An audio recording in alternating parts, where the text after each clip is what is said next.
Oke, Bismillah, Assalamualaikum warahmatullahi wabarakatuh, dan selamat siang. Senang Misalnya, sekali saya bisa menyapa rekan-rekan dalam podcast Satsra hari ini. Pada episode pertama ini, kita akan mengangkat sebuah tema yang sangat krusial dan relevan dengan peran kita sebagai calon aparatur sipil negara, yaitu korupsi atau musuh besar bangsa. Korupsi bukan sekedar pelanggaran hukum, tapi juga pengkhianatan terhadap kepercayaan publik. Di tengah upaya membangun pemerintahan yang bersih dan berintegritas, setiap ASN dituntut untuk menjadi garda terdepan dalam mencegah dan melawan praktik korupsi, sekecil apapun bentuknya. Pada kesempatan kali ini, kita akan membahas mengenai kasus dugaan korupsi pengadaan Chromebook oleh Nadiem Makarim. Namun sebelum kita mulai ke pembahasan, mari kita memperkenalkan diri. Kami dari kelompok 3, Angkatan 2, Latsar CPNS 2025 akan memperkenalkan diri. Saya Ilham Amsir dari BPBD, Jabatan Penata Penanggulangan Bencana Ahli Pertama. Selanjutnya saya kembalikan ke rekan-rekan sekalian untuk memperkenalkan dirinya. Silakan. Assalamualaikum warahmatullahi wabarakatuh. Nama saya Ahmad Sandi dari instansi Badan Penanggulangan Bencana dan Jabatan Analis Kebencanaan Ahli Pertama. Assalamualaikum warahmatullahi wabarakatuh. Perkenalkan, saya Dia Ainun Hamdayani dari instansi Puskesmas Amparita sebagai dokter ahli pertama. Saya Gustiana dari Dinas Pendidikan dan Kebudayaan Jabatan Analis Kebijakan Ahli Pertama. Dan saya Irfan S. dari instansi Dinas Pendidikan dan Kebudayaan sebagai analis kebijakan ahli pertama.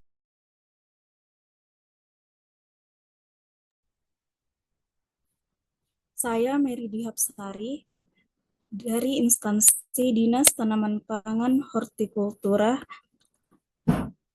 Jabatan Penyuluh Pertanian Ahli Pertama.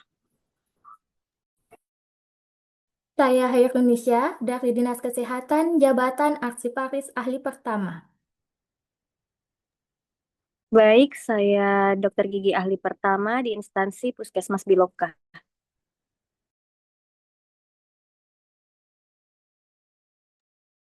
Baik, saya Nur Hardianti Amir dari PT Puskesmas Langitirang sebagai nutrisionis ahli pertama.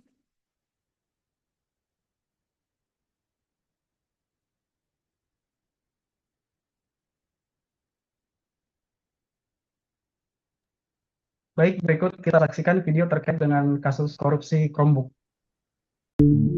Penyidik Jaksa Agung Muda Tindak Pidana Khusus atau Jampitsus akhirnya menetapkan mantan Menteri Pendidikan dan Kebudayaan Nadiem Anwar Makarim sebagai tersangka korupsi laptop Chromebook. Ia langsung ditahan di rumah tahanan Salemba, Jakarta Pusat pada Kamis 4 September 2025. Penetapan status tersangka atas Nadiem sebenarnya bukan kabar yang bikin geger. Sejak awal, Kejaksaan Agung sudah terlihat membidik Nadiem dengan lebih dulu menjerat orang-orang terdekatnya. Mereka adalah mantan direktur di Kementerian Pendidikan, seorang konsultan bernama Ibrahim Arif, dan staf khusus Nadiem semasa menjadi Menteri Pendidikan, Juristan. Awak Hukum dan Kriminal Tempo sudah menurunkan artikel soal perkara korupsi laptop itu sejak pemeriksaan awal di tahap kejaksaan pada Juni 2025. Pada masa itu, informasi soal peran Nadiem sedikit demi sedikit mulai terungkap. Belakangan, muncul peran Google dalam kasus ini. Sebelum dimulainya proyek laptop Chromebook di Kementerian Pendidikan, Google diduga menanamkan investasi sebesar 100 juta US dollar ke Gojek, perusahaan rintisan yang didirikan Nadiem.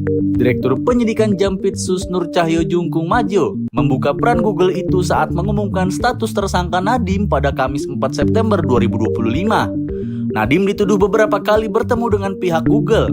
Nur Cahyo mengatakan pembicaraan dalam pertemuan itu membahas usulan Kementerian Pendidikan menggunakan laptop Chromebook sebagai bahan ajar bagi seluruh siswa.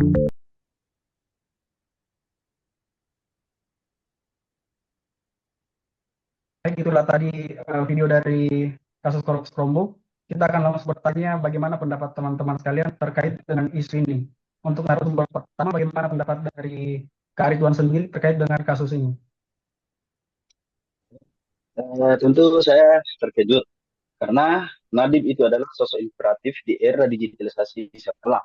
Tapi kali ini menyoroti betapa pentingnya integritas, bahwa niat baik tidak cukup, harus diiringi dengan transparansi dan tata kelola yang penuh. Rakyat berharap lebih dari pemimpin inovatif, tapi kalau sampai mencederai pertanyaan ini, dampaknya sangat besar di masyarakat maupun tokoh yang korupsi itu sendiri.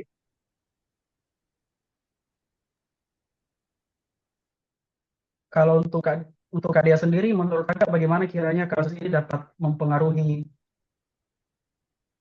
kepercayaan publik terhadap proyek digitalisasi? Oke, baik. Tentunya hal ini akan sangat mencederai kepercayaan publik, utamanya hal ini berkaitan dengan teknologi sebagai solusi.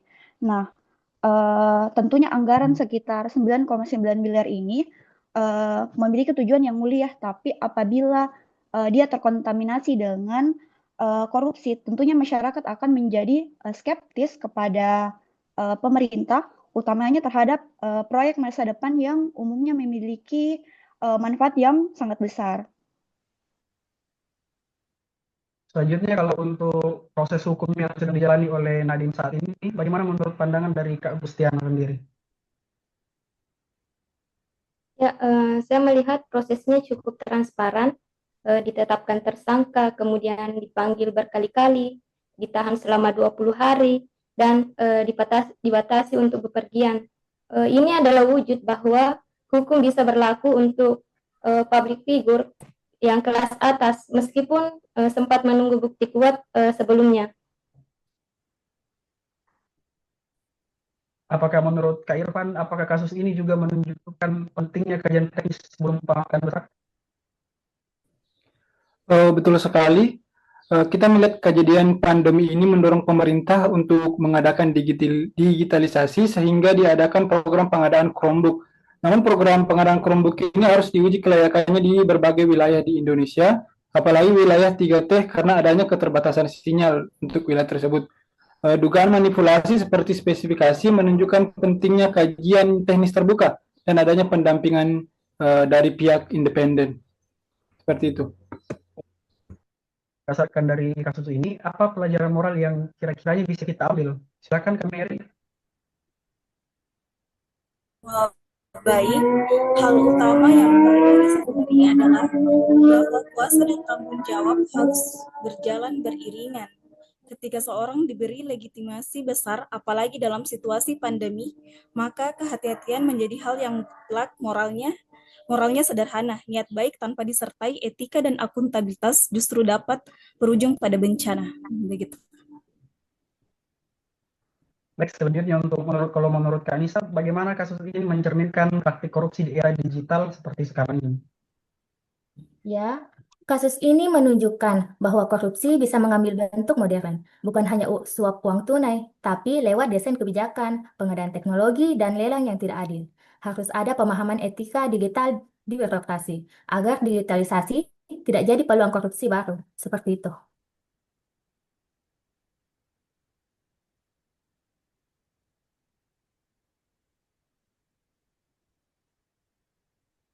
Untuk kedepannya, bagaimana masyarakat bisa lebih menghadapi hal seperti ini? Silakan Kak Apri. Jadi menurut pandangan saya, kita sebagai warga negara itu harus kritis, jangan hanya condong ke pro ataupun kontra. Jadi sewaktu-waktu nanti ada proyek besar, mungkin yang mengerjakannya itu harus lebih terbuka dan transparan. Dan kita juga sebagai masyarakat harus lebih tahu detailnya secara teknis, bagaimana uji kelayakannya, dan kalaupun ada suatu waktu yang mencurigakan, mungkin segera dilaporkan. Nah, untuk media sendiri juga harus menyuarakan teknik narasinya, narasi teknisnya, agar tidak diserobot oleh opini publik. Baik, terima kasih. Jadi untuk pertanyaan yang terakhir, sekaligus sebagai penutup, menurut Kak Nur Hardianti, apa efek jangka panjang jika kepercayaan publik terhadap digitalisasi ini menghilang? Baiklah, menurut saya pribadi, risikonya besar kalau masyarakat mulai skeptis dengan program digital. Adopsi pendidikan jarak jauh atau e-learning bisa terhambat. Program transformasi pendidikan bisa kehilangan momentum. Maka, edukasi dan transparansi harus menjadi fondasi untuk melindungi kepercayaan itu. Luar biasa sekali ya diskusi kita hari ini. Banyak kali yang bisa kita renungkan bersama, bahwa melawan korupsi tidak selalu harus dengan tindakan yang besar, tapi bisa juga dimulai dari diri kita sendiri, dari kebiasaan kecil yang jujur dan bertanggung jawab. Terima kasih untuk kepada semua rekan yang telah berpartisipasi dalam podcast ini. Semoga semangat untuk mewujudkan birokrasi yang bersih, akuntabel, dan berintegrasi terus dalam setiap langkah kita. Sampai jumpa di sesi podcast selanjutnya. Wassalamualaikum warahmatullahi wabarakatuh. Waalaikumsalam. Waalaikumsalam warahmatullahi wabarakatuh. Waalaikumsalam.